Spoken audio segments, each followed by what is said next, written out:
Sur la place centrale de Kherson, la population exulte.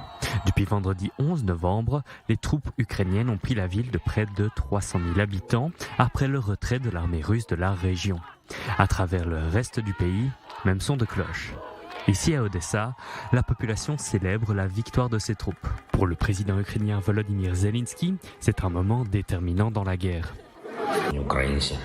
Aujourd'hui, nous ressentons tous de l'allégresse. Je ne sais pas s'il existe au moins une personne qui n'a pas regardé la vidéo de notre peuple de Kherson allant à la rencontre des défenseurs ukrainiens. Des mois d'occupation russe, des mois d'intimidation de notre peuple, des mois d'histoire selon lesquels la Russie est censée être là pour toujours. Et pourtant, il y a pléthore de drapeaux ukrainiens dans les rues. À travers le pays, la population jubile. Je pleure et je ris aujourd'hui, le cœur bondit de bonheur. Je suis très heureuse que Kherson soit de nouveau à nous. C'est un tel fardeau en moins sur mes épaules. C'est vraiment cool. Je remercie nos gars. On vous aime tellement les gars et on attend que tous les vivants rentrent chez eux. J'ai un frère à la guerre maintenant. Je veux que tous les garçons rentrent chez eux sains et saufs. Gloire aux forces armées de l'Ukraine, gloire à l'Ukraine.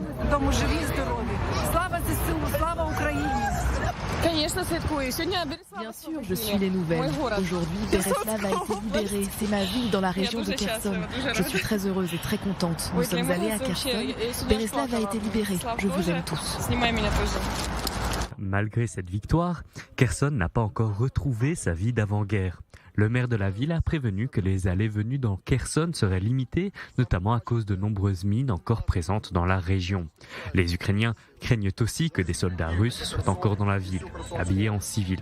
Un couvre-feu est instauré entre 17h et 8h du matin. Pour le ministre des Affaires étrangères ukrainien, il faut rester prudent. Nous avons gagné la bataille de Kherson. Kherson au sud, c'était un sacré exercice, je dois dire.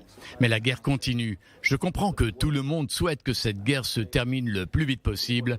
Et nous sommes certainement ceux qui le souhaitent plus que quiconque. Mais tant que la guerre continuera et que nous verrons la Russie mobiliser plus de conscrits et amener plus d'armes lourdes en Ukraine, nous continuerons bien sûr à compter sur votre soutien continu.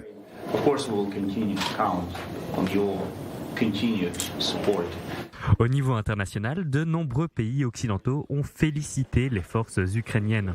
La Maison-Blanche parle de victoire extraordinaire. Londres se réjouit d'un échec stratégique russe et la France a salué le retour de Kherson sous souveraineté ukrainienne.